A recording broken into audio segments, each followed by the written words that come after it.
This is the Wheel of Time Spoilers podcast. Meanwhile, the entire time we've been talking about this, we've got a Suan and Moraine kissing on screen. Yes, we stopped on the screenshot of that reminder from the recap.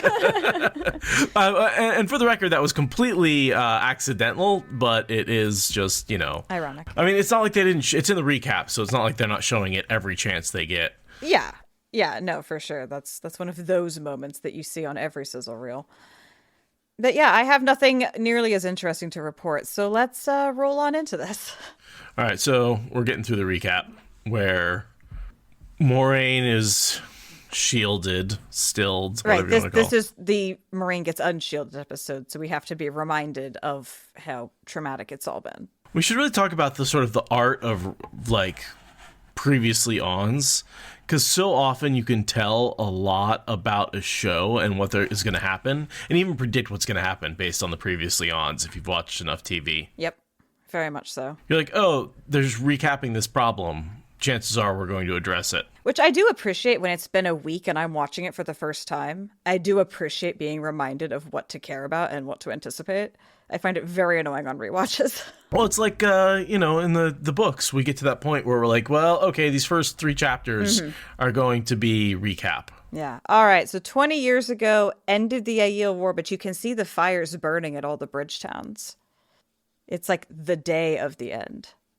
It's very obvious. And they're talking about their future.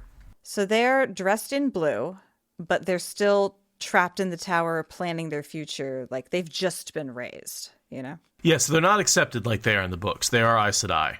Yeah, but it seems like in the show, Aes Sedai go through like a hazing training apprenticeship period before they're allowed to like be fully free Aes Sedai. Well, in the books, they kind of get snatched up by Elder Aes Sedai into these apprenticeships, and that's why Suan can't leave. And that's why Moraine ends up sneaking out into spring. Whereas here, it's more just like, it seems like, oh, well, they've already been caught up, and they're already going to have to deal with this thing for a while before they get sent off. Right. And they're able to do what they want. And of course, this relationship is just, it's not in the books, so they're contrasting this future that was taken away from them. Whereas I feel like in the books, they talk about having sort of this freedom. Suan talks about having this freedom to go out and ride. But I don't feel like they're doing the same thing here in the show. Exactly. Or they're creating this backstory to then contrast it with what they lose. Well, in the books, what they do is they have them fucking while they're in college and both dreaming of the princes that they're going to marry when they're real grown-ups. Right. Whereas in the show, they're just in love and planning their future together. And I'll be your fishwife. Yeah. I love their dynamic. They're so cute. It's a great line. Also, fantastic earrings. Oh my God. Yeah, Swan's earrings. They're like, I can't tell if it's a river delta or a like leaf of some sort, but it's beautiful either way. I like the idea that it's a river delta. I thought it was a leaf. I also love Swan's outfit. It's way more like the practical, like easy to move in, warm weather climate kind of like, it's just so casual compared to seeing her as Amyrlin. Well, and also next to Moraine, who's still in what is very much a silk dress. Oh, she looks like she's dressed in silk too. It's just a very different style. It looks more like Alana's clothes. Exactly. Yeah, and that's what I'm talking like a formal dress as opposed to what. I think Swan's still wearing a formal dress. It just looks way more comfortable than what she wears as Amyrlin. More of a sundress is what I describe it. That is not a sundress. It's a pantsuit with a crop top. No, well, okay. Clothing may not be my specialty. No, it's not. All right, so we're in the cold open. They go down the hallway to their future. They walk into the door and bring the news of the end of the war to the Keeper, which triggers her to have a vision where she basically psychically links with Shael and dies with her and delivers the news of what's happening because she basically is experiencing it and reporting live from the slopes of Dragonmount. Right. Live from the birth of the Dragon Reborn. Yeah, basically. Guitar Amoroso, ruining people's lives since she told... Oh God, she's been ruining people's lives for like away. her whole career. She's the worst. That's all she Someone does. should have just all her killed prophecies her. Are terrible. But yeah, she's the Aes Sedai who's blind, and she drops the teacup. So there's parts of this that are very not the books, and parts of this that are very the books. I thought it was kind of weak. It was, so there was no preamble. It was just like, oh, they walk into a room and this woman has a random foretelling. And also there was the not having the Amerlin in the room, right? So that this was just solely on them without any, and I understand they didn't want any of the backstory of the Amerlin assigning the searchers just getting murdered by the Black Aja, right? But that basically undermines all of New Spring. That's literally how it happens in New Spring. They're attending the Keeper and the Amerlin, and news of the battle being over comes in, and she starts up and drops her teacup. That's literally the order of events in the book. Right, but the Amerlin and the Keeper not being there in the show, yeah, changes a lot, right? Because then it doesn't change Moiraine and Swan being the only two who can carry on the mission. No. But it circumvents the Amerlin creating a bunch of searchers and then having them killed off, leaving them as the only two who can do it. This was a very neat way of circumventing that. Yes, it's just like, instead of having that whole storyline, we're just not going to have the Amerlin and the Keeper there. Yeah. It's movie magic neat. That's how neat it is. I did like that we were pairing the episode 7 cold opens. I did enjoy that. And they do that with episode 8 also, with episode 8 cold open being a flashback to 3,000 years ago. So I kind of like that pattern. I sort of hope they keep that up every season. The last 2 episodes, that's how the cold opens go. 20 years ago, 3,000 years ago. Just that's how they end the 2 seasons, or the last 2 episodes. Yeah, I want that. Do it for me. Yeah. Also, the cutting of the umbilical cord with the bloody sword. The very first time it touched Rand, it was to separate him from his mom. It's rough. I wonder if she had more to say there. Prepare the world to follow him. I assume him or the Dragon Reborn. It seemed like an ended sentence to me. Okay. And I love how good Rosamund Pike is at showing the wheels of thought going through her head. Like, you can see what she's thinking. It's amazing. The look on both their faces. Both of them are so talented. You see them going, oh, well, I guess our lives aren't going to be what we thought. So much for our plans. Yeah, like the entire thing falls apart and they both know it. And with like one piece of eye contact, it's like, we're both having the same thought. Fuck. And it explains everything. And it hurts with the end of the episode. The end of the episode is, given that's the cold open. Yeah. Right. They make it hurt all that more, and it's again, don't like what they're doing with the relationship here. The whole like lovers to enemies thing, which was just why enemies? I don't want that. All right, so we start with Moiraine getting to see Swan for the first time, and oh my god, Lyanna's clothes. Lyanna's freaking amazing coat in this episode. Just God, it's amazing. Her whole style, whoever is picking out her style is doing an amazing job with it. Yeah. I also like how she's more antagonistic in this. It sort of gives you this feeling that the Keeper is generally an antagonistic position to the Amerlin. I feel like that's paving the way for the Alviarin thing. The Alviarin and the Amerlin later. It's sort of like the Amerlin points the direction and the Keeper punishes anyone who steps out of line. Is sort of like the feeling. That. Yeah. With her big stick, right? Yeah. All right, so Swan's mad that Moiraine didn't tell her, which Moiraine was just about to tell her, I swear. Because we saw her writing that letter, but Well, she's ashamed. Yeah, and I saw someone online making the comparison that Moiraine is acting like someone with a terminal illness diagnosis. And that does make a lot of her actions make sense. She's following the, I can't tell anyone I have cancer, and then it turns out it was actually benign the whole time sort of thing. Like, it sucks, but it's an interesting lens to take to it. But yeah, I have thoughts about this whole dynamic. Which are? I feel like this was them gaming out what would have happened if Rand had gotten to go meet Swan in Tarvalin. They were kind of taking that, like, that meeting never happened in Eye of the World, right? They got diverted to Eye of the World. They got to meet in Faldara, but Rand was a much less far along in his arc. And I feel like they're gaming out, like, if the coup hadn't happened and if Swan wasn't forced to work from the shadows. And I don't like it, but it feels like, I wonder if this is what would have happened, you know? Much of it is taken directly from the meeting in Cairhien. Certainly this interaction between Lan and Rand is an attempt to recreate that, like, It's not sorry, the Faldara meeting. But yeah, it's very, very different, and it feels like because again, they've come much further, and they've made Rand much further along, right? This is the end of the Great Hunt, almost the end of the Dragon Reborn, in terms of his character development.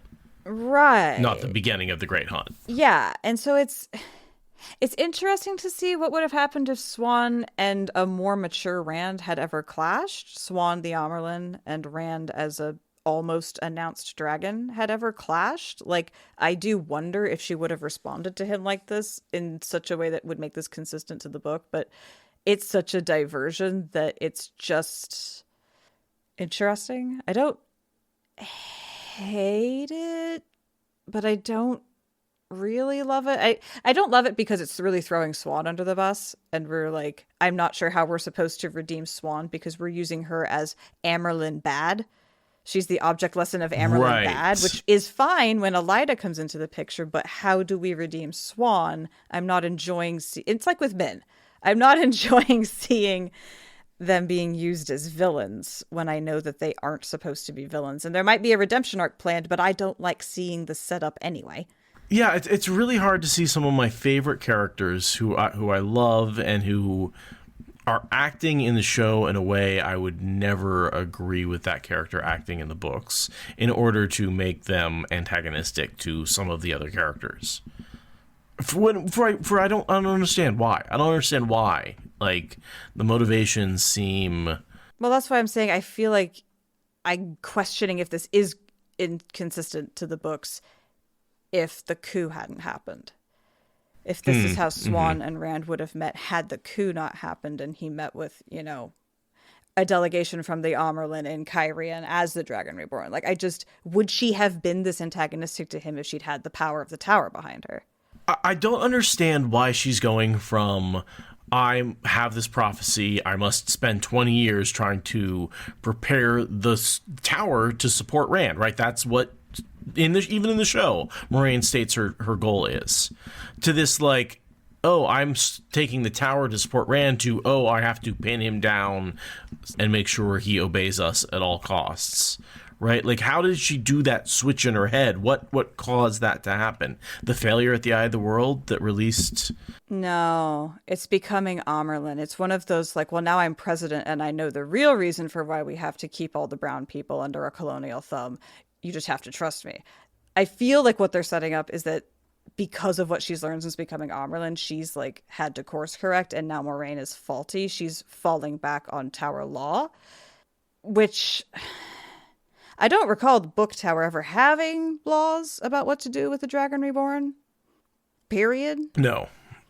And it seems like a really bad call to have rules about something like that when you have prophecies to wrestle with. So I really disapprove of that choice, but I think that that's what they're going with, is that she's in the I have information now that changes everything, and I don't approve of that as a mechanism. But I think that's what they're doing. Yeah, I've seen the theory that Swan's under compulsion from Lanfear, and the it was Lanfear all along theory is definitely something I've seen, that basically everything we have complained about in this season is Lanfear working behind the scenes to separate Rand from the people around him. I can buy that, again, but I need more evidence for it, which means I need to see it in Season 3, or some reference to it in Season 3, and... I don't know, the show doesn't have a good track record of going back and showing me evidence of theories like that. It seems to just forget the past episodes and doesn't try and justify what happened in them at all. I hate that theory. I hate that with the same passion that I hate Lanfear's alive at the end. So, no. You don't like that Lanfear is just in control of everything happening this season in the same way that Ishamael was last season? Yep, don't like it. Don't think it makes sense. I like people having their own agency to be shitty, and I think it makes way more sense that Swan's disconnection from Moraine and the quest and her isolation in tower politics has simply gotten her off track. I think that makes way more sense than Lanfear was somehow orchestrating 8 sides of this game. All right, well, let's watch this interaction between Rand and Lan, which is, I would say, from the Great Hunt... And if they had actually put everything in the scene that they filmed, I bet it would have been great. but the cut editing on it is so rough. That is exactly what I think. I have nothing to add. Nodding. Also, there was no build-up. There was no relationship between the two of them for this advice to mean what it meant in the books. All payoff, no setup. Oh, exactly. No shade to the actors. They played this amazingly, but we are missing the context we need to make it make sense, and they edited it too hard. Oh, absolutely. The emotions are there. I really did like seeing them interact, though. I mean, they do play well off each other. They have good screen chemistry for that book relationship. They absolutely do. Which is why it's criminal that it hasn't been in the show at all. Mm-hmm. Yep. Like, they're both wearing swords, and we have never, ever seen them cross swords and fight and get any sort of training. At least they're talking about it. They're talking about it here and having the dialogue exposition. That's nice. Oh, you've been learning sword forms in my absence. Not at all in the many hours of training and traveling could have done together. Yeah. Blue coat, not a red coat. Interesting choice. Well, Lanfear puts him in the red coat, so Moraine has to put him in the blue coat. That makes sense. He's marked with her colors. But yeah, he gives the line with incorrect buildup because they cut out all the things that would have made the line make sense. So we just got the fan service as a gesture, not as a real emotional punch. Right. It was just inserted in there like a copy and paste. Yup. Oh, that's a weird piece of advice to be giving him at this point, right? Like, you notice how often Rand falls to his knees in this episode? It's obscene. He falls to his knees so many times in this episode where he got that advice. and yet he says he stands ready. Do you, Rand, if you keep falling to your knees? He immediately shifts his feet. It's like, that is the least ready standing I've ever seen. Yeah. Where's Cat crosses the courtyard? Where's the arrogance? Whereas, like, he got the advice to walk that way, but I didn't see it. Yeah, no, it feels disconnected. Totally disconnected. A lot of this dialogue and energy is lifted straight out of the books. I did enjoy the sparring between the two of them. Cut to the Foregate, where Matt's sacrifice means absolutely fuck all to the Forsaken. That's what this is. They're like, oh, it's nice that you decided not to go with Rand. We're going to knock you out and put you in place anyway. Yeah, and it's just Lanfear. Is that Lanfear who knocks him out? I can't tell from the hands. I think the hand looks fairly Lanfear-y. I don't know. I don't think Lanfear would be the one who would physically push him into a column to knock him out and then haul him out of there. No, maybe it was Bail Domon. Yeah, I want to say it's a flunky. Hey, why not? Everyone's a dark friend. Why not Bail Domon? Everybody's working on the Forsaken. Why not Bail Domon? Bail Domon. When you need something to happen, Bail Domon. Oh, that'd be a good ad for TVAD. That would be a good ad for TVAD. The fucking bushes recently, and then a haystack. They've had a couple of those things from like early Eye of the Worldisms. Someone should write them a Bail Domon one. Need a plot fulfilled? Bail Domon doesn't drop the magical artifact into the sea. This baby can fit so many random plot devices. It looks like a river ship. Sometimes it looks like an ocean ship, but really, it's a plot hole fixer. Yep, we love him. So yeah, knocked unconscious, and in the time it took him to wake up, he was transported somehow across the continent to Falm. And he wakes up on like a really skeezy looking rug. Listen, it really brings the room together, all right? You know what? You're right. So she's dropped him off in Ashamael's bedroom. You can see the seals behind her. Right. And those are the actual seals that are holding the Forsaken in place. Yeah, he's in exalted company, but doesn't know it. Uh-huh. Not that they can see him or anything. And this is the room that we meet Moghedien in later, at the end of the season. Yeah, this is a room that a lot of scenes happen in, because it's Ishi's main inner sanctum. But yeah, we get a nice outdoor shot of how many ships are in the harbor and him just being like, oh, fuck. So what do you think? Gateways? They took him through a gateway? Yeah, I assume so. That would be the fastest. A matter of moments. Which does beg the question of why we have to do fucking ways later, but whatever. I would have loved to seen more food in the show too. More people eating. Like, interesting. Because like Robert Jordan loves his Matt eating his breakfast when he wakes up on his lucky night. Like, I wouldn't say Robert Jordan loves it, since I recall us specifically saying that was one of the 2 instances where he actually described a meal. Yeah, but fantasy in general tends to focus on food as a genre. Robert Jordan didn't particularly, but the TV-ification of it should have included more food. And that's what I'm saying, yeah. And that tiny little shot, it's so little, it's like, why even bother? If you're going to give me that much, I know you shot more than that literal 0.7 second shot of a donut getting turned in a walk. Really cool, but I know you shot like minutes of that. Like, just take it out if you're going to cut it down that far. Just take it out entirely. But I, too, it really would have given more realism it gives realism to locations when there's street food. Because, first of all, vast majority of city dwellers throughout history have eaten street food. So it's an inherent part of cities. But it really worked in season 1. Like, when Matt and Rand showed up in Tarvalin and Rand bought some random, like, meat pie wrap thing, and, like, it adds texture. And, yeah, that one little shot was like, oh, there's going to be a cool, like, panning shot of the street. And then it's like, no, for time, we're going to cut back to the action.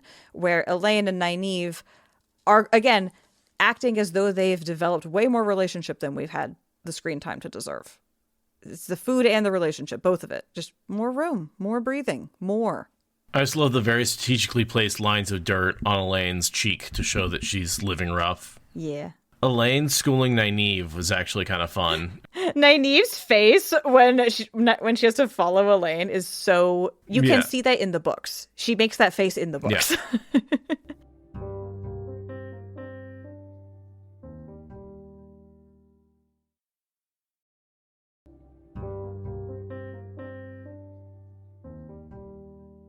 All right, so cut to the what's the name for it? Strength testing? Yeah, it's out in the what's the name of that place?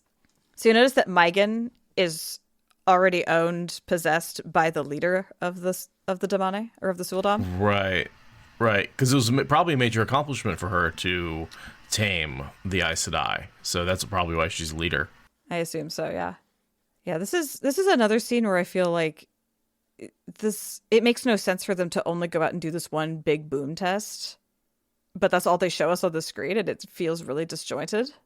Right. It feels like it could be a whole training montage type situation of like series of tests. That's what it's supposed to be. That's what I was expecting, was for them to do a series of tests, and every time Egwene's is 10 times bigger than everyone else's, and that was supposed to take like a 2.5 minute like chunk, and Egwene was supposed to be kind of like into it by the end. You know, like there was supposed to be so much more there, and I have a hard time believing that wasn't originally there, because it just nope, that one boom, that's all we need for training, that's all we need for strength testing, that's all we need for a montage. That's all you get for the sake of time, because the algorithm said so. And yet we can include a Aes Sedai dark friend in this shot. I have so many opinions about some of the things that they choose to linger on or cut badly, when they could have just like given us actually what we needed. But also, can we admire Yasika's amazing overcoat?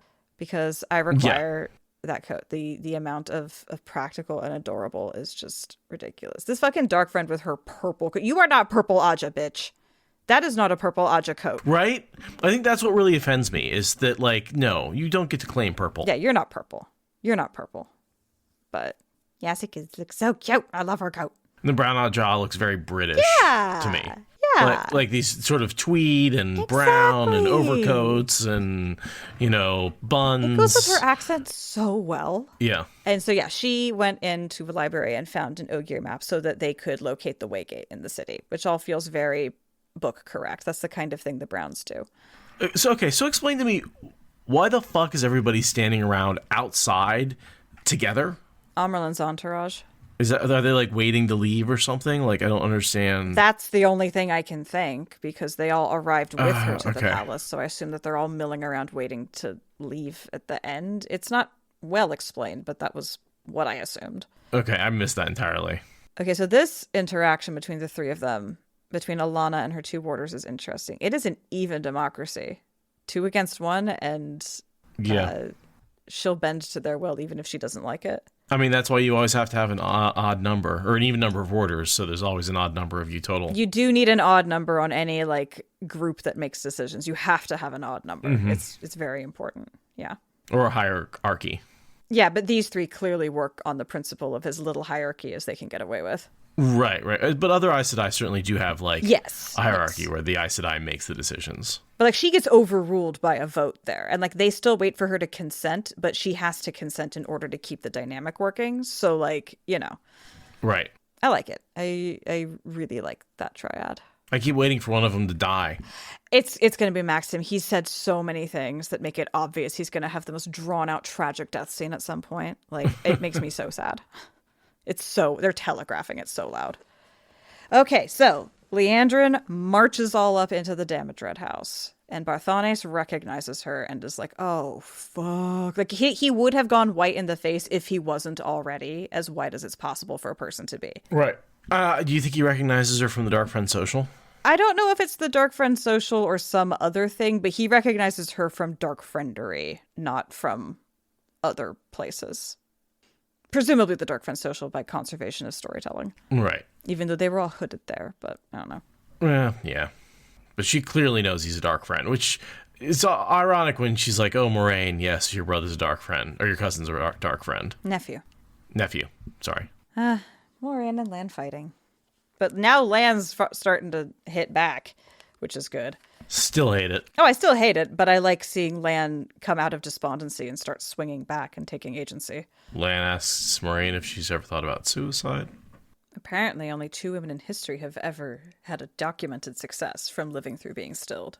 And then she's saying that I can't be suicidal if Rand needs my help. That's literally not how being a Blue Aja works, which, like, I could see Moraine making that argument in the books. Well, yeah, her purpose after she gets stilled is to help Rand. That's the purpose that she's going for. Yeah. I mean, that's what powers Swan through in a right. more tangential, complicated way. But still, like, it's a very blue way of looking at the world. And again, not that she's stilled, but effectively stilled. The emotional impact is the same from the exposition we get in this episode. And it seems like Lan is certainly cut off from being her warder in the same way, as if she was stilled. Yeah. I like that. How many times we channeled? Not many, not deliberately, which means he has no control over it. Right. Her facial expression, I'm sorry, when he says, what kind of choice is that? You know, die or go mad and kill everyone I love, and her face is like, well, those are the ones he got. Like that. Her face was great. Yeah, because she's looked at that kind of choice, right? Like, she's 20 years ahead of him on thinking that, and she's like, then you make the choice, dumbass. Right. Like, that's what her face says. It's like, you have a choice. It's not a good one, but that's your choice. Get over it. Yeah.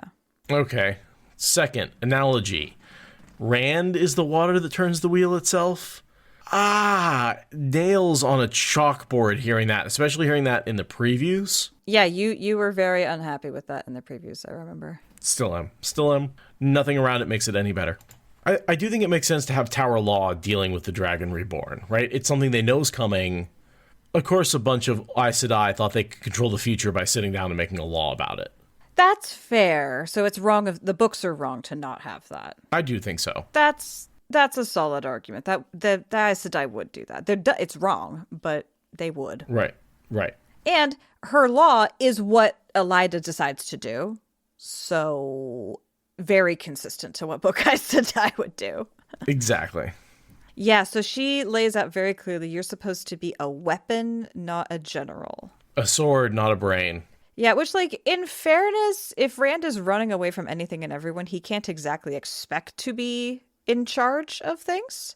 And in a lot of ways, that's the argument that Elaine makes, right? And that's why he ends up not being in charge of the armies at the end. That's the compromise of the Dragon's Peace, is like, you need to delegate that to somebody else. You're busy fighting the Dark One. Yeah, so there's so much in this scene like that, where we're getting the payoff dialogue without the setup dialogue. I don't understand why Rand is tired of being a spoke in the wheel when he's literally never once been part of a scheme for the Aes Sedai. I mean, you could argue that Eye of the World was a scheme, but that line is delivered with the world weariness of, like, book 7. And he simply has not had that many interactions with Aes Sedai. He's never interacted with this Aes Sedai. It makes no sense to me for him to have this "I will not be put in your cage again" energy when he's never been in their cage at all. Yeah, at best, Moraine has saved his ass. before he even understood that he was the Dragon Reborn, right? Like, it just, Right. his angst at her is lifted out of a different point in the arc. So her whole, like, you aren't the smoke, you're the water, sort of is overridden in my mind by just the sheer nonsense of him calling himself a puppet on strings and a spoke. It's like, no, you aren't. You just met this woman. You have so many interactions with Aes Sedai before you start spewing that sort of angst. Like, it's just very... I feel like they're giving us lines that are meant to be gut punches. And they have done nothing to earn the gut punch, so it just flies like a lead balloon. Yeah. Yep. Yeah, it's like when Rafe asked, like, what scenes do you want to see? And it's like, okay, well, the scenes will be in there, but we're not going to, like, build up to them in any way. I don't think he said that he was going to take all the setup out. That's not the quote.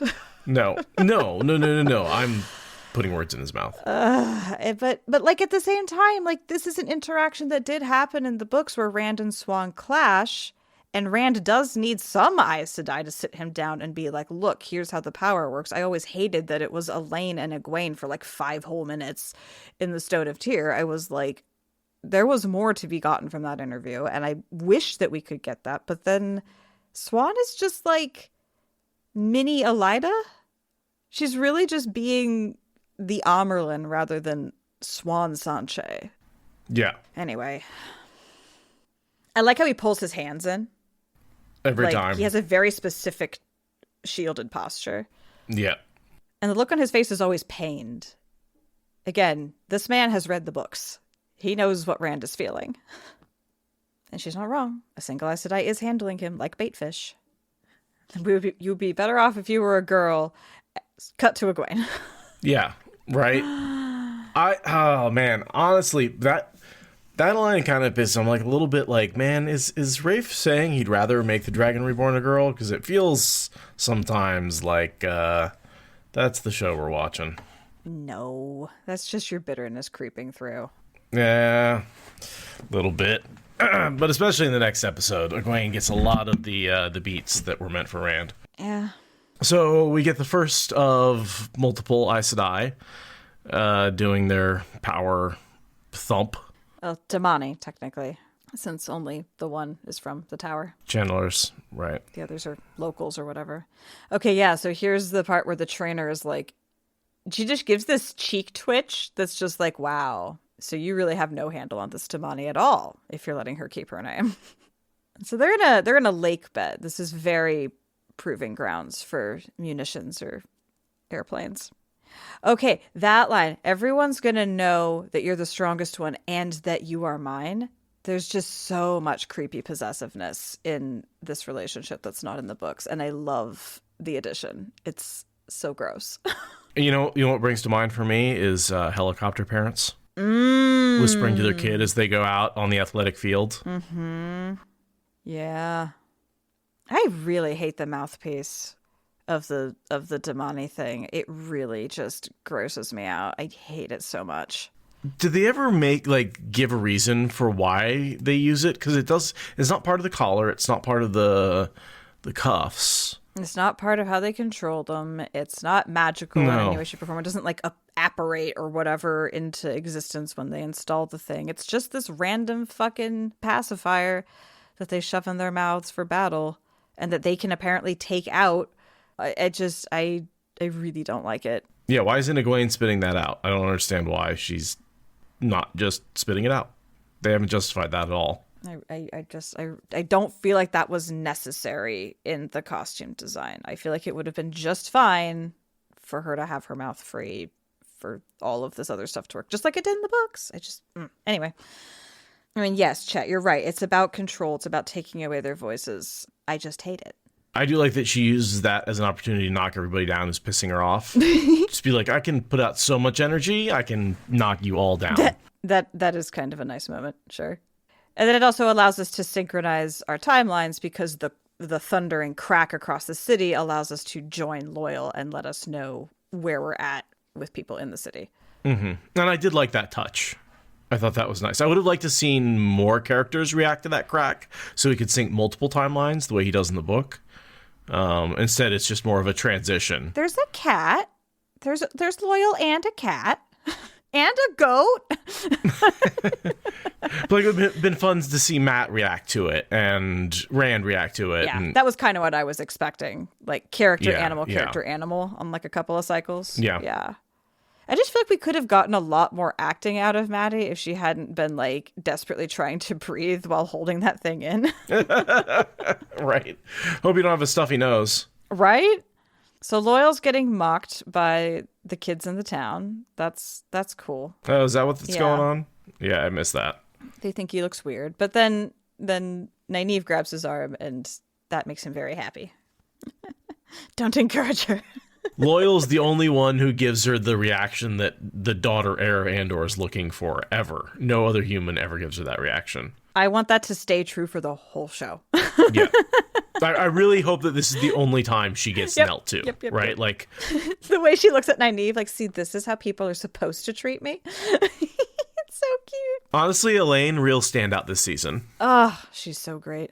So Loyal gives them a very important info dump for how their plan is going to go. He circumvents the days of searching they do for Egwene. Instead, he just lets them know. Then Nynaeve adds Loyal to her list of people to save, as per usual Nynaeve fashion. He bows to Elaine, so she gets to smirk again. It's just great. And they have everything they need. They scroll down to her bag. So I assume it's the Suldam outfits that they held on to. Well, not the outfits, just the collar. The collar. Okay. Yeah, the collar and bracelet. They have that. Okay, so Matt, Ishamael, and the psychedelic flicker. That's where we are now.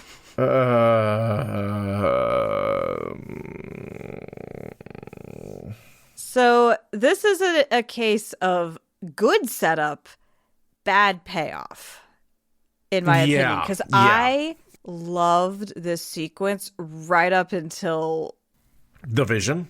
And I even liked how the Ishii brought him out of the vision. The vision itself was trash. Yeah.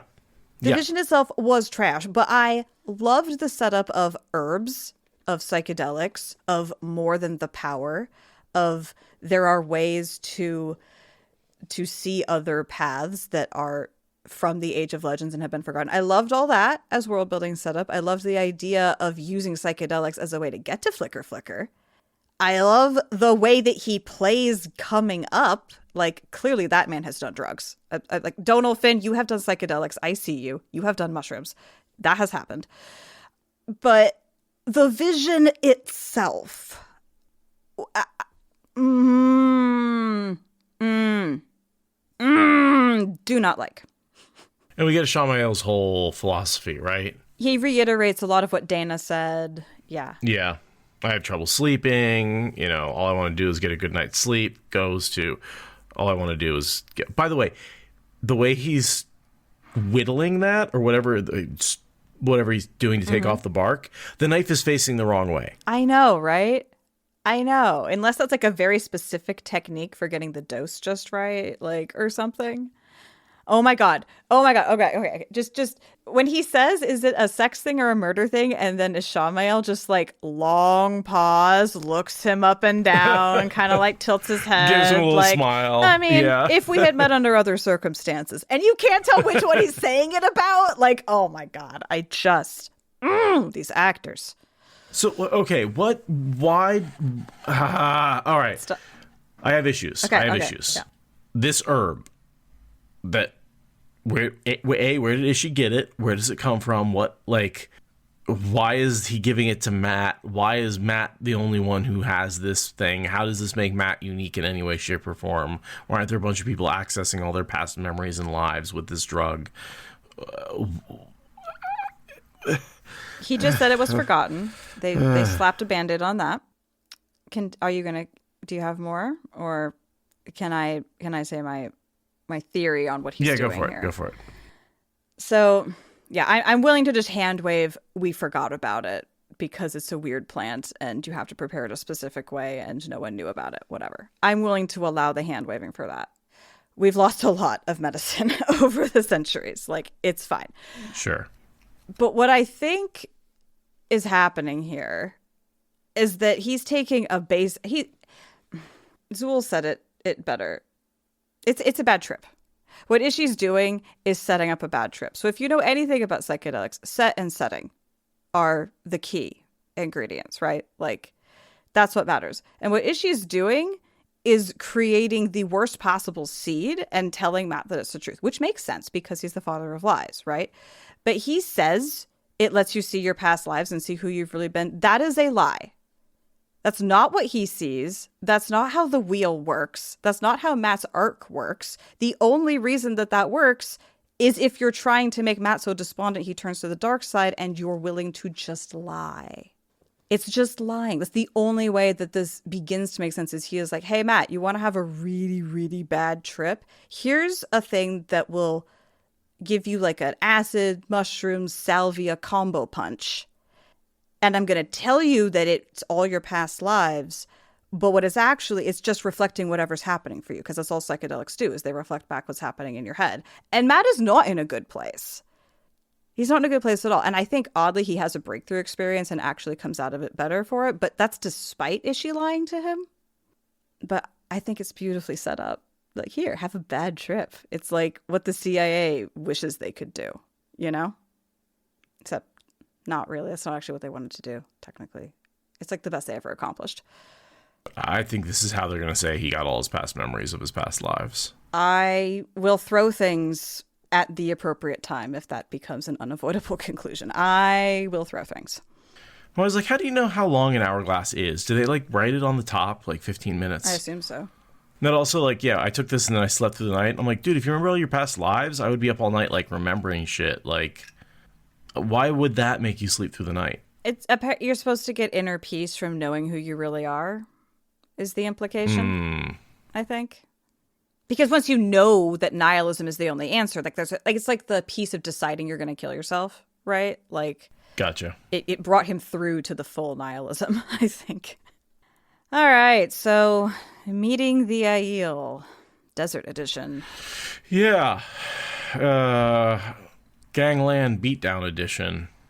So I don't object to the beatdown. I do object to the manner in which it was taken place. Like the explanation for it after? Also, just like the way they beat her up with fists rather than... I mean, I know in the books it's always spanking, right? They use strapping as well. So I understand why they changed that. Yeah, but like, you know, I'm much more of a sort of maybe like a strapping or a whipping. You know, have her hold 2 bars and beat her like that. Like, that would be a more honorable thing for her to do for me than the weird non-fight that happens. That to me just felt very odd. It seemed to me deeply impractical to sustain injuries that might take months to heal when you're like alone and in hostile country. Yeah. I didn't like that, and I also hated the explanation after. They've boiled Ji-Ito down to what a Kyrian and Wetlander nonsense person would think it is. Exactly. The introduction of Bane and Chiad. Beautiful. Love them. Love the hand talk. Love the Aiel dynamic. They act alien in a way that is alien from Perrin and from the Shan Chan. The way they move, the way they talk, the way they interact with each other. Like, I really like them. I just think that the writing choices around how this whole situation was handled is fucked up. But the actors fucking nailed their parts. Right. Also, it's like, yeah, not even giving her a chance to heal from the, get the blood off her hood, and they're already beating her up. It's one of those cinema sins of how quickly people heal from things. Right. But yeah, like strapping her while she held a bar out would have made so much sense. Like doing it until she literally fell over hours later, like, or whatever. I do like how they have Perrin and Hopper just being the same person. Yeah. They're just the same person, just both pacing and barking at the edge of the situation. And objecting to it. Yeah. Neither one of them was happy about it. Yeah. Exactly. Pacing and barking. It's just man and wolf are one person. It's great. But yeah, she's going to need to heal for a bit after that liver perforation you just gave her. But no, we're just going to go hiking through the desert that night. Everything's fine. Like, it's just, movie medicine. And then I like how Matt pours the cup because he knows it's like you don't want it steep for longer, even if you're not going to drink it. No, that's what he said. Like 15 minutes, no longer. It's like... Right. And then Matt doesn't drink it immediately. He's like, okay, 15 minutes. Don't want to let it steep longer, but I still don't know if I want to... Oh, yep. And then he downs it. See, the way he did that, he has taken nasty teas before. Donovan has been places. And so has Matt, right? Like, I think that's and his so Matt. has Like, Matt. And so has Matt, yes. That's really what I'm reading from this, is Matt has done some drugs before. Yeah.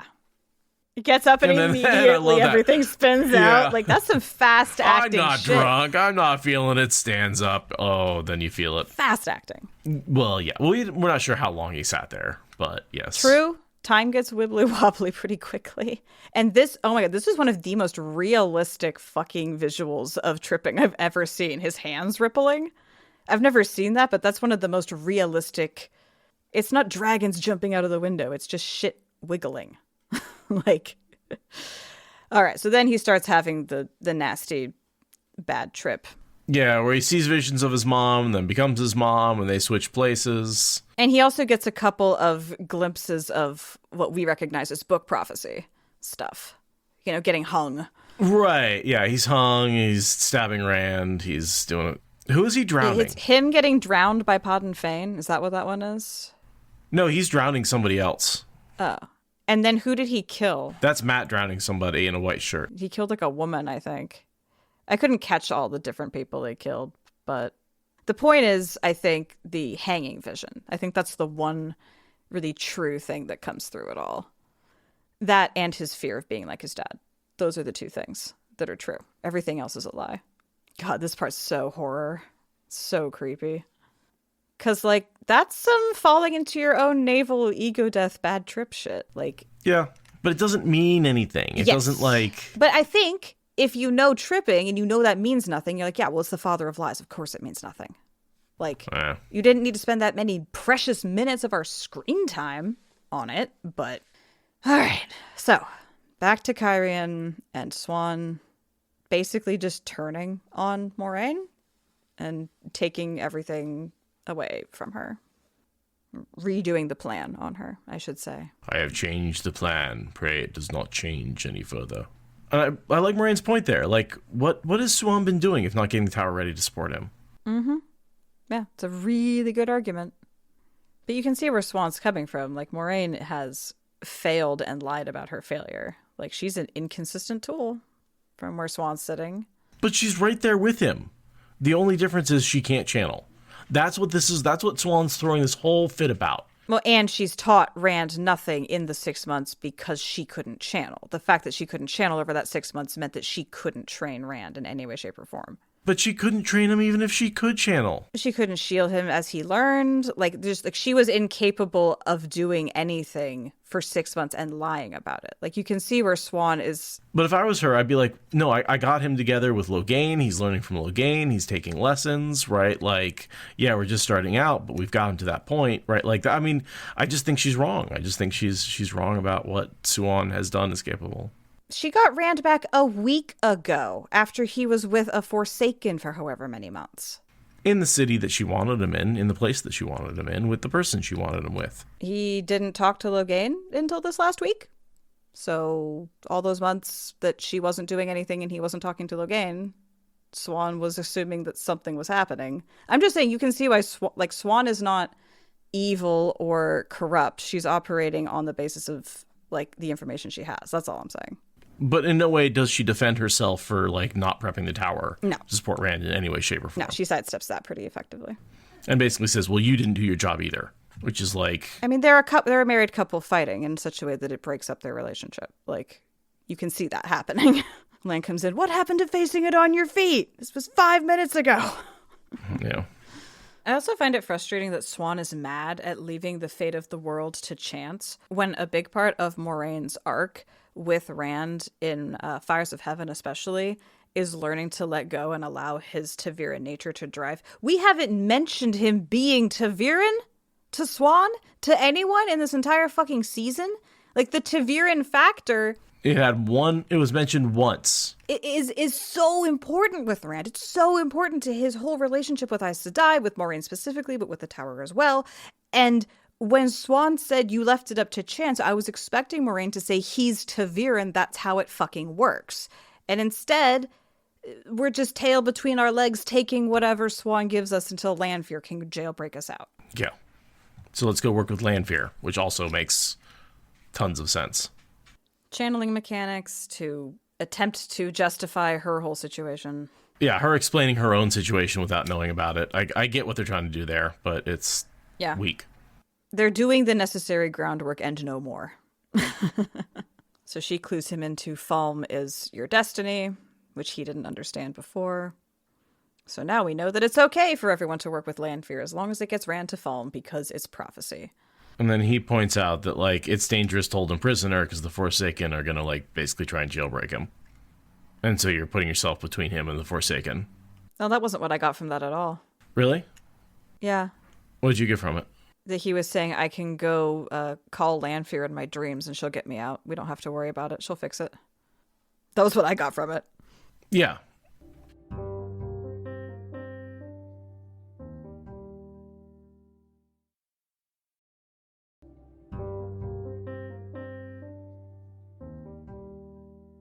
So Leandrin tells Barthanes to tell his mom to go away, and the way he does it makes her suspect something's going on, so she goes and spies on the conversation like a good Kyriana noble.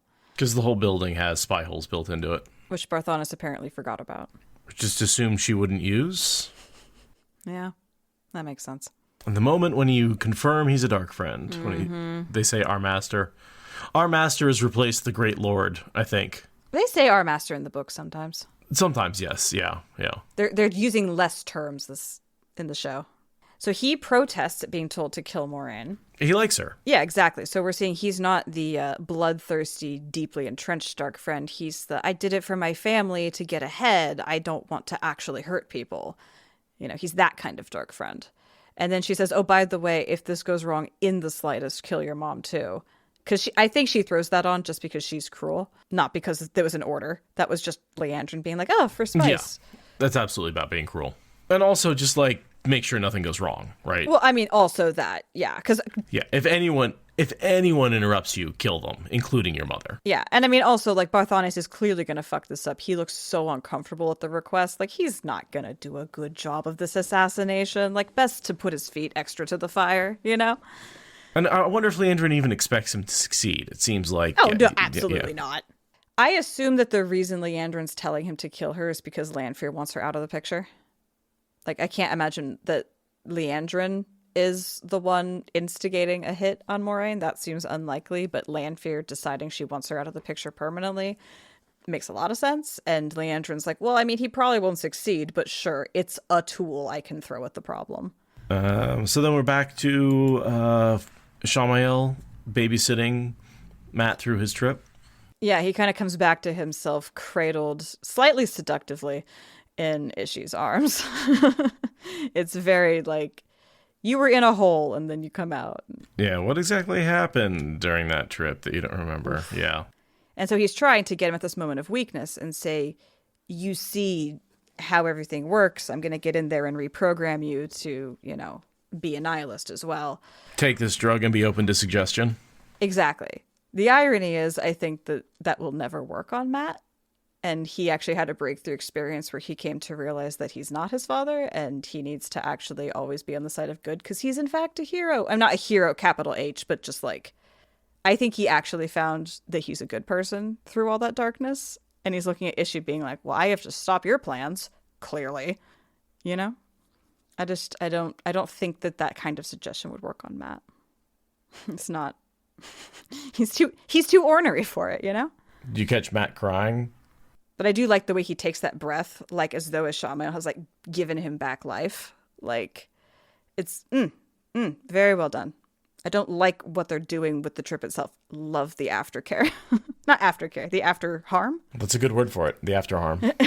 After harm. So I know you've woken up from a mind-altering trip, but guess what? Nihilism. After harm, yes. So she's all black here. I do like that they put her more in like a white silver outfit in the real world and gave her like a black outfit in the dream world. I'm like, okay, that I can forgive the black outfit in the dream world a little bit if you're contrasting that with the silver in the real world. A little bit. Her dualism is being made very apparent. Yes. She has two faces. The dark side of the moon and the light side of the moon. I like that. And the dark side is, of course, you only ever see it in your dreams. Mm-hmm.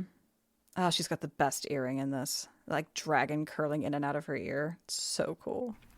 Like as she sees through, so he's like, fine, can you get me out or not? Like, you saw through my manipulation. And then she's like, oh, I guess I'll have to go on a murder spree through the foregate and just set the whole place on fire. That's the only possible solution. She could have just slipped in through a gateway and just spirited him away, but no, she has to set the entire foregate on fire. You know, when all you've got is excessive violence, everything looks like a target. Love it, though. Love her just walking through the streets, strutting her stuff and blowing things up. It's great. It does sort of give us the unfettered abilities of a Forsaken to just wreck chaos when unopposed. Yeah. And then we get this really cute interaction between Maskim and Alon. This is another one where he gives lines where I'm like, oh no, you're gonna die. You're gonna die so slowly and painfully. Oh no. Like, I miss the farm. I even miss your cousins. That's gonna come back to hurt us later. All right. Lan confronting Logain. Oh, and Logain just casually insulting him. Stones is a gentleman's game. Lan has more right to a throne than you do, asshole. Yeah, he's a king. You're just a lord. Exactly. Is that the key to his manacles? Is that what that is? Yeah. So we have a freed Logain at the end of this season. Yes, we've got it as an option on the table that, yes, will culminate by the end. This is a very odd interaction. Like, I just can't imagine the two of them interacting in any way, shape, or form in the books. And this whole interaction of him, like, playing, like, the manipulations are, I don't, the only thing I like is him using his robe to describe the weaves. Everything else with this interaction I don't like, but I really like him just gesturing with the robe.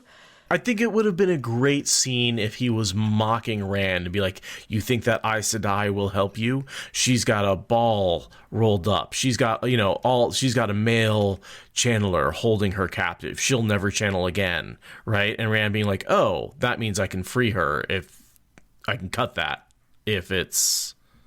Like, I would have liked to see that, basically this interaction happen between Rand and Logain instead of between Lan. Yeah, and it could have been like another instance of them learning. It could have been one of those montaging through their learning, their training sequence, but instead we're supposed to assume that Lan has managed to get access to enough records to synthesize enough information to put this all together and figure it out on his own and drag Moraine by the hair through understanding how her own power works.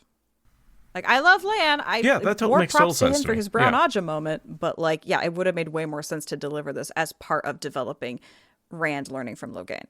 And the fact that it's not, I don't like it. Also, why is she going to get Lan? Go put it out. You're a channeler. I think because she came there with him, and she's like, we have to go. So she's letting him know about that. Oh, that's right. I forgot he didn't give him the key. I think I walked away from the TV during my rewatch for a second. Yeah, no, he takes the key back. But Logain does get the key by the end of the season. I believe it comes back in next episode, and he gets out. I think. She says 3,000 years passed and we're back to this. Like, she's not the one causing all the blowy-uppy. Like, 3,000 years passed and you are the same person because you haven't died like a normal person. Mm-hmm. You know, when people blow up around you at home, when people blow up around you at work, when people blow up around you at the store, and you're like, man, why are these people so explosive? Really, you need to look at yourself and wondering why you're blowing people up. Yeah. Look deep inside and discover you're the source of the problem, Lanfear. Yeah, hi, you're the problem. It's you. So extra. I love her so much. She's so fucking extra. So yeah, we have a very ham-fisted attempt at explaining Ito like a maiden of the sword would explain it. Mm-hmm. And then her, like, when he's asking questions, she's like, it's dishonorable to ask about it. But yes. That's straight from the books. Yeah, it is. Yeah, you're right. So you see the ring thing? It's just said so awkward. Yeah. So she says, because of the way that I caused Jolien's death, because I wasn't there to help, because she died defending me, I'm responsible for her. And then he looks at his ring because, like, no one has been willing to listen to him about how his wife's death is his fault. Everyone just tells him he's wrong. He's finally hearing someone give an explanation that vibes with how he feels about it. Not saying I like it, just saying they're very clearly telegraphing that. They're trying to make them connect on that level. Yeah. they're trying to make sure we see Perrin having that thought, and it's just obvious. And also the talk about being owned by a Wetlander woman. Yeah, and then the, like, Bane will be disappointed. Chiad will not care, like, because he's not available, you know? But isn't that backwards, right? Isn't Chiad the one who's into Gaul in the books and Bane is not? Yes. I might have misquoted the show here. I don't remember which one's which. Oh, okay. But yes, Bane is the Bane in the books. Yeah, Chiad will not care. Okay. So yeah, they might have switched it. Yeah. I don't know. Either way, it's just a fun little peek into Aiel attitudes towards sex. Yeah. So yeah, they're horrified by the sight of all that water.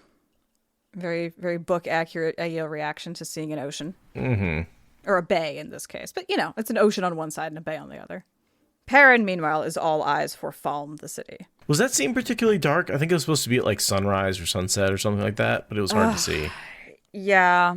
Yeah, it was very Twilight turned up as hard as they could in the saturation, and I really didn't like it. I really don't like dark scenes, and I extra don't like the kinds of weird color balancing that happens when they film when films are made at sunrise and sunset. They always are at the wrong time in terms of the story arc, and the light is shifting constantly, so the balance is wrong from one moment to the next. And like, just shoot it in the day or at night with one of those fake moon blue light things. Like, and I think they've mostly done a good job of that in this show, right? They've mostly been shooting the nighttime scenes with good lighting and then just like giving it a blue filter to make it look like it's night.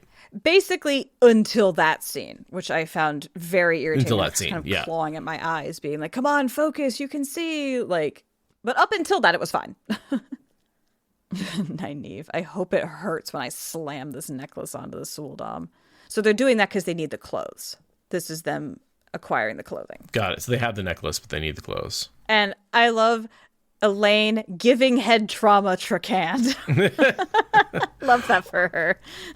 Although, in fairness, I would think more book accurately, Nynaeve would have been the one with the thumping stick. Nynaeve should have had the stick and Elaine should have been the one with the collar. But whatever. I liked seeing Elaine give head trauma because it's Elaine. Yeah.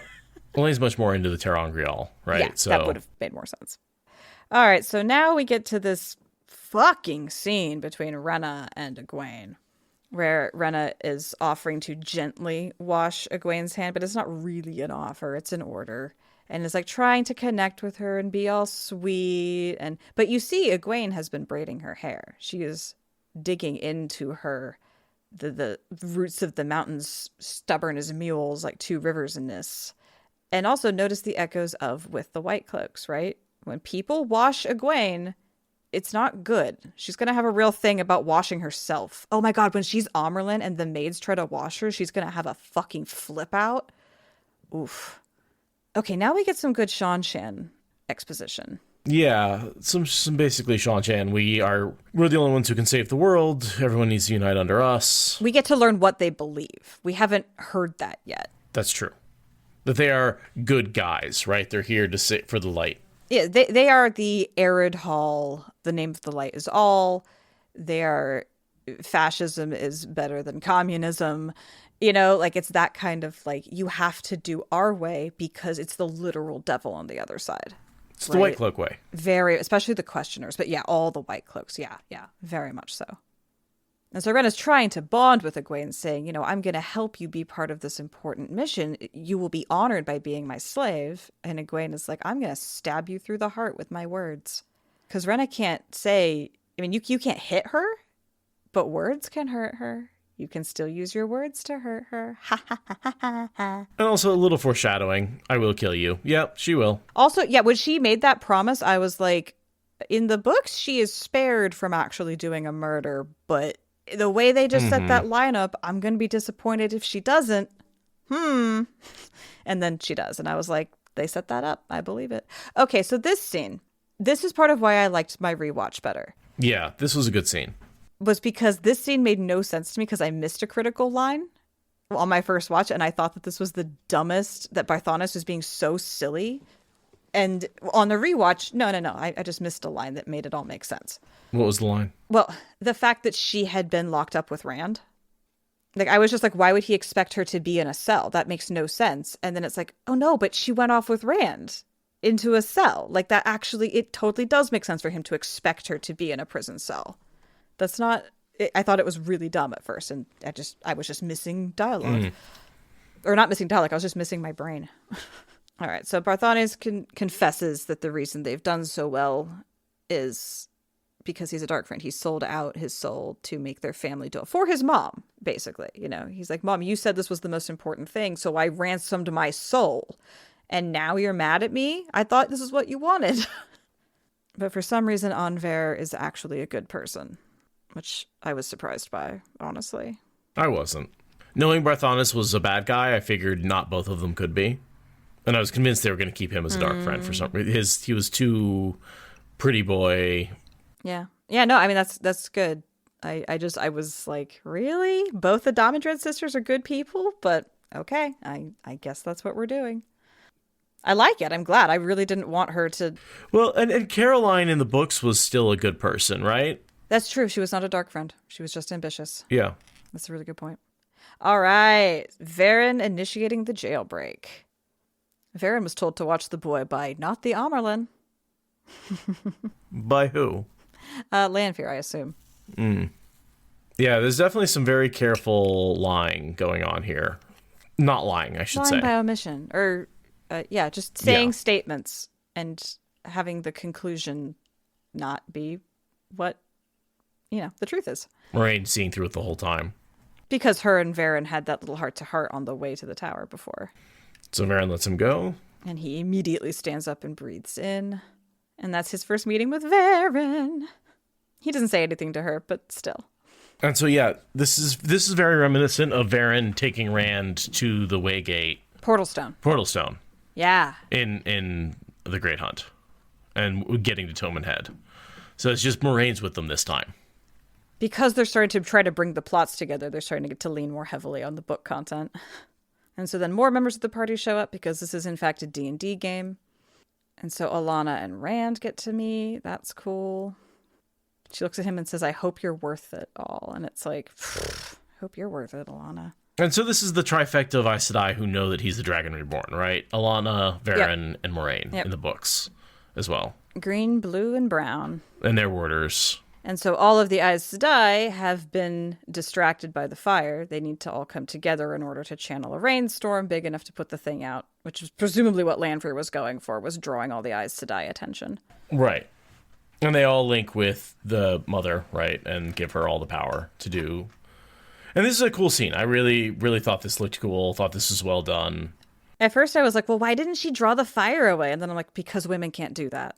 The books told us that would have been a very bad strategy. So in the books, they would have had to pick rain. That's completely correct.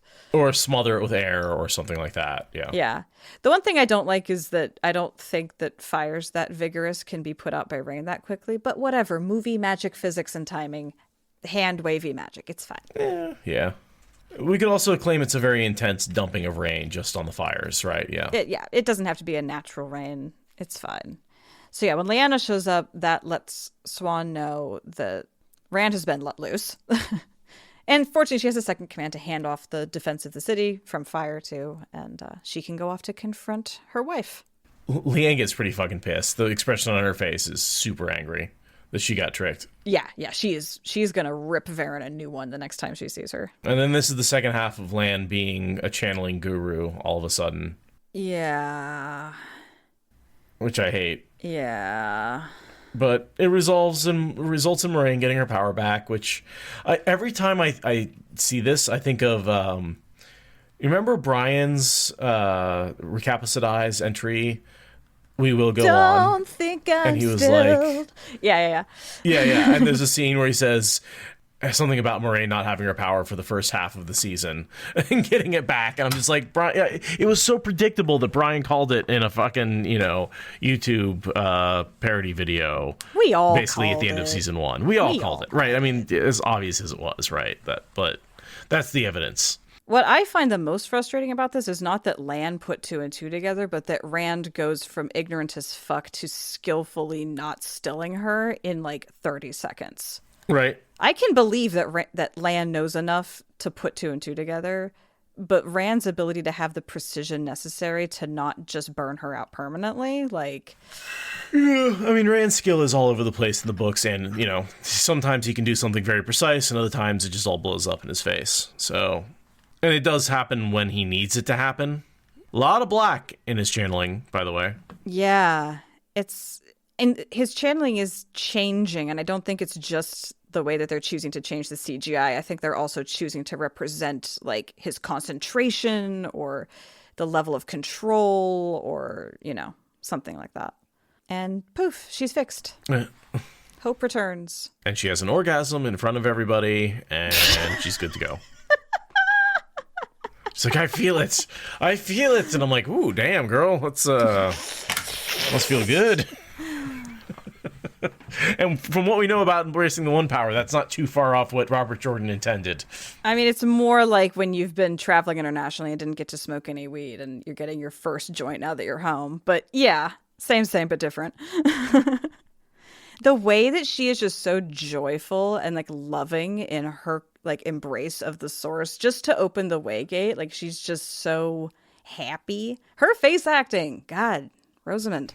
Yeah, again, our problem has never been with the actors or the acting. It's always been top notch in the show. Also someone who I believe has read the books and knows what the characters are feeling. I know she's read the books. I've listened to her read the books. Oh, and then this just sucks. What? Swan coming in with fucking guns blazing.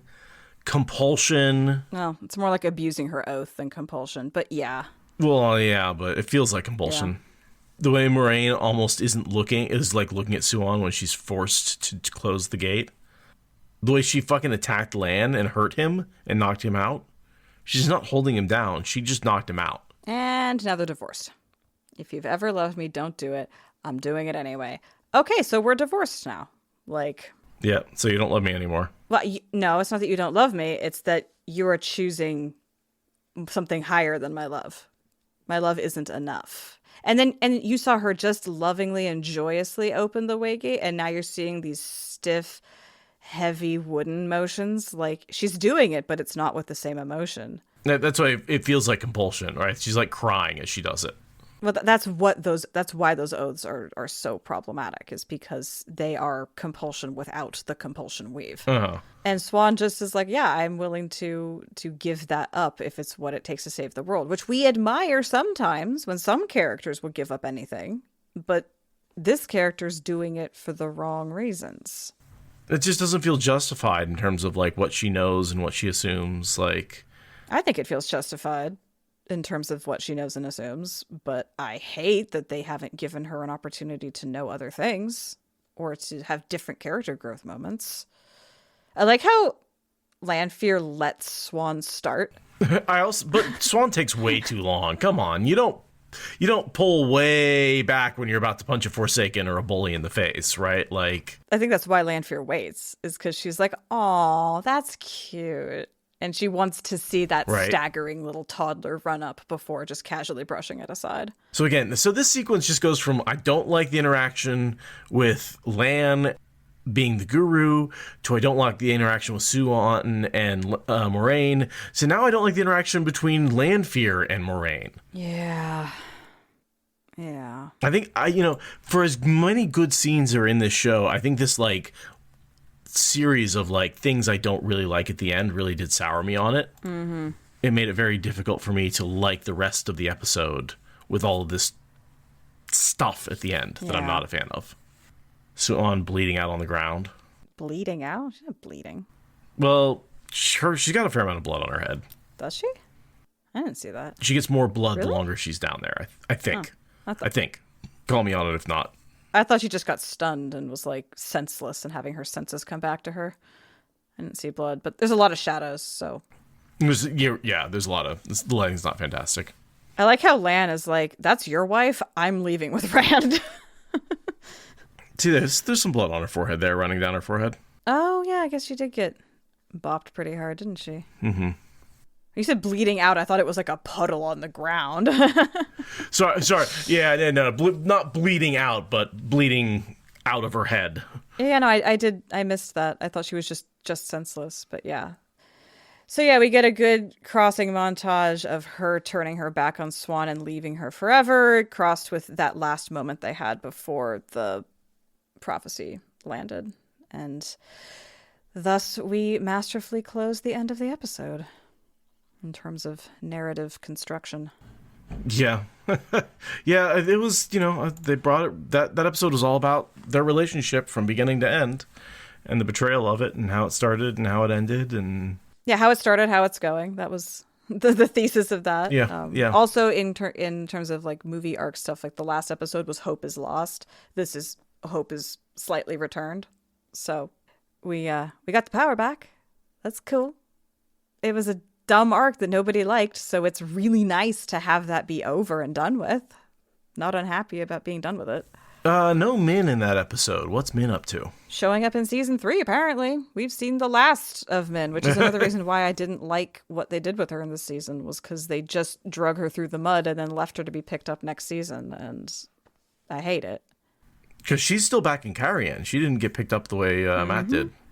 I mean, for all we know, she burned to death in a blackout stupor while Lanfear was blowing Rand out of prison because she just kept drinking after Matt left.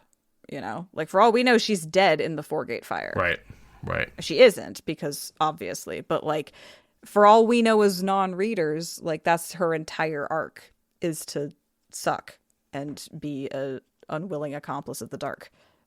So yeah, no more Min for the rest of the season. We'll get to redeem her later.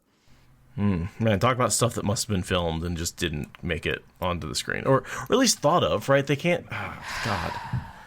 They can't just be like, oh yeah, we're leaving this character out for the last 2 episodes.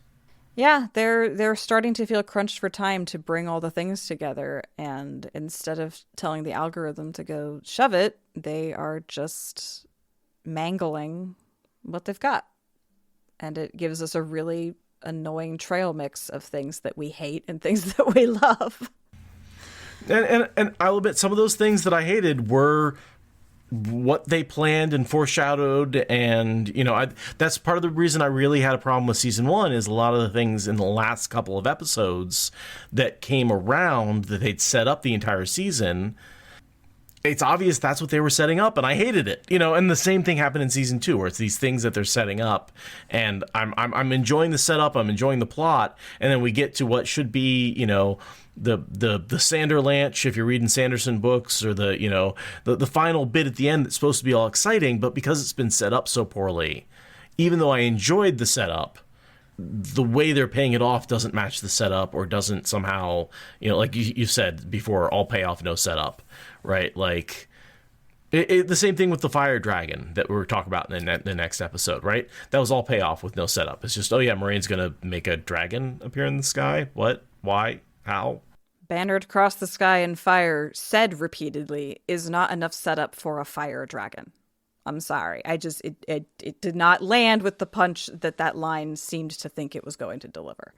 So that's how I get with this season. Really think they executed it much better, but when it comes down to brass tacks in the last 2 episodes, it's got a lot of the failings for the first season, which is, bad editing and a lot of payoff. Yeah, another episode or 2, or just episodes that run the length they need to run. That's the flaw.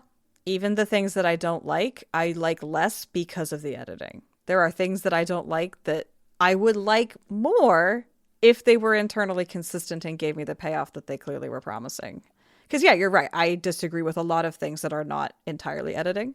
There's a lot of things I don't like that are clearly writing choices that are not influenced by COVID, not influenced by having to recast Matt. Like, that's just the choice they made. And like, it's fine. I'm fine just being artistically irate at that. The editing is where I start to get like technically rageful. there's the artist part of me, and there is like the technical side.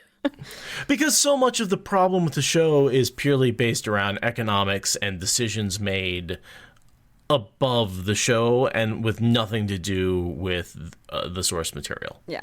And rather than saying, these are massive books with a lot of subtlety, we need to give it room to breathe if we want to include any of that, they just said, nope, we're not going to do it. And that's the line. Like, what people ask me, I remember a coworker saying, what are they going to do with the Waygate in the basement in Kyrien?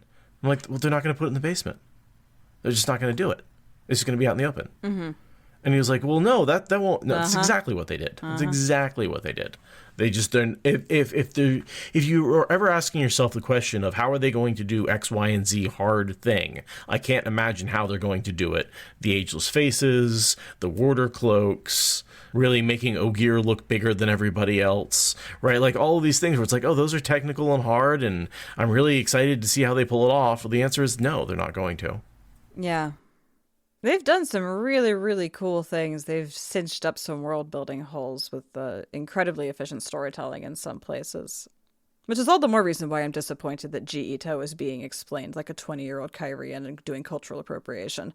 I'm like, come on. You can simplify so many things, but, like, you are unironically being a fucking Maiden of the Sword right now.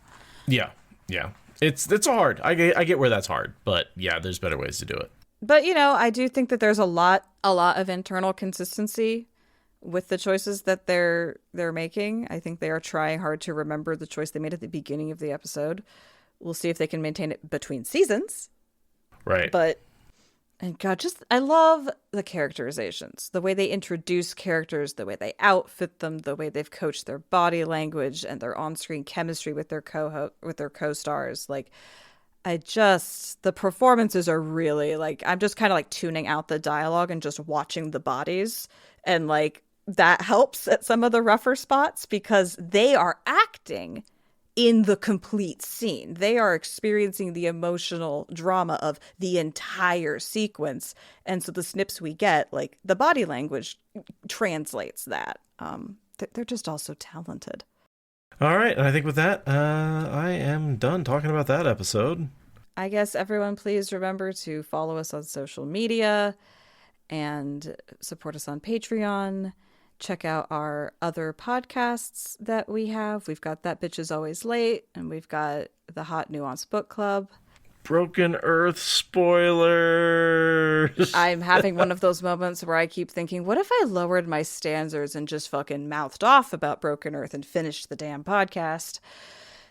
It's happening. I'm having one of those crests in my process of sitting on that project. The domain's coming up for renewal. I mean, they always auto-renew, but I just got an email that was like, do you want to renew BrokenEarthSpoilers.com? And I was like, It needs to get finished. Someone needs to finish I think so. Also, if you're in the market for making a podcast, if you want any kind of coaching or consulting or production assistance, you can always ask me questions or even hire me to, like, actually help you. Someday I'll have a website I can point you to, but for now, you know where I Discord.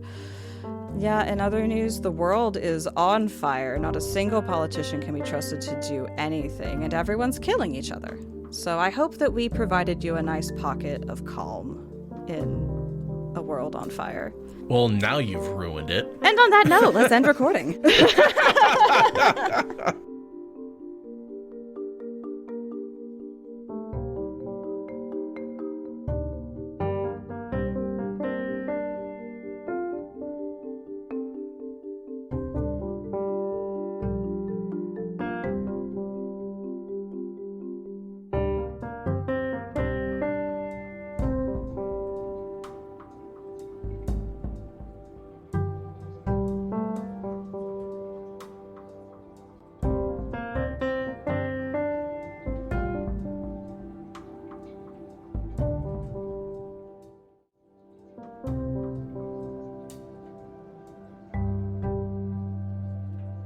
We can just start with a little bit of life recap if you want. Oh, this last week. Oh. Did you do anything? Did I do anything? Anything you want us to talk about in public? I did not come prepared for this pop quiz. I turned 42. I'll start with that. Yeah. Oh yeah. Happy Life, the Universe, and Everything year. I did. I had a Hitchhikers themed party. Really? Which was pretty fun. Yeah, absolutely, absolutely. Of course, yeah, everyone brought towels. Of course you did. I mean, it was very, very low key. It wasn't like we went all out or anything. But we did have the drink we made for everybody was the Gargle Blaster. And everyone brought towels, and we had the movie playing in the background. And yeah, it was fun. It was just a little, very, very low-key celebration. Yeah. Well, that sounds perfect for you, though. I also was like, oh, I'm turning 21 for the second time. My second 21st birthday, right? You get to do it all over again. You get to do your 21st, Right. but with 21 years of experience to make it not a disaster. Exactly. I've been 21 for 21 years. Hell yeah. And it was funny. I was thinking, like, man, it was real. I didn't really drink until I was 21. I mean, a little bit when I was 20, but... And then I, like, drank until I was, like, this age again. And now I'm really not drinking again. You had your 21 years of drinking, and you're like, nah, exactly. I'm good. Exactly. All right. That's it. I did it enough, I think. Yeah, no, it was funny because I did have a couple drinks on my birthday, but I think they were just really low alcohol because I didn't feel anything. The drink was tasty, but I think the ratios were a little off. Don't tell Never I said that. I edit both your podcasts. I have all kinds of dirt on both of you. Oh, yes, I know you do. I know you do. You know way too much about my life. And I'm saying that to everybody listening to this podcast right now. Indeed. But yeah, no, it was fun, and it's a crazy age to be in my 40s. Mm-hmm. I was saying Never, she's now known me for 5 of my ages, right? Because it's been 3 years, just over 3 years, but she knew me when I was 38 for a couple of weeks. Okay. And then 39, 40, 41, and I just 42. turned 42. Nice. So she only knew me 38 and 42 for a couple of weeks each at this point, but and we just had our 3-year anniversary too, like a week or two before that. Yeah, congratulations. So, and we're planning a wedding, which is not that hard, but certainly something I'm not gonna want to do again. Right? I mean, fortunately, they are supposed to be once in a lifetime planning events. So that is the plan. Yes, there's no plan for future weddings. I figure if I waited this long, I've only really got one shot at this. And you don't have to include all those details. You can cut a bunch of that. But yeah, I'm obviously very excited about it. Yes, to judge by the hour of details that I just had to edit out. Come on, it wasn't that much. It was more like 5 minutes. Hours, you guys. He's been going on for Recording has hours. only been on for 7 minutes and 11 seconds. There's no way I was talking for that long. I mean, I'm sorry, but if you're going to listen to the podcast, if you want to listen after the music, you're going to have to hear some wedding planning details, because that's what I'm consumed with these days. Yeah, no, that totally makes sense. That's going to be your world until a little bit after the wedding and all the dust has settled and all of the things have been put away. Like, that's going to be your world, and we just get to be along for the ride when we ask how you're doing. Yes, I'm planning a wedding. That's how I'm doing. What do you think? Oh, well, that all sounds very lovely. Thank you for listening to the Wheel of Time Spoilers podcast. Rate us in the Apple Podcast app or support us on Patreon. Is that good enough?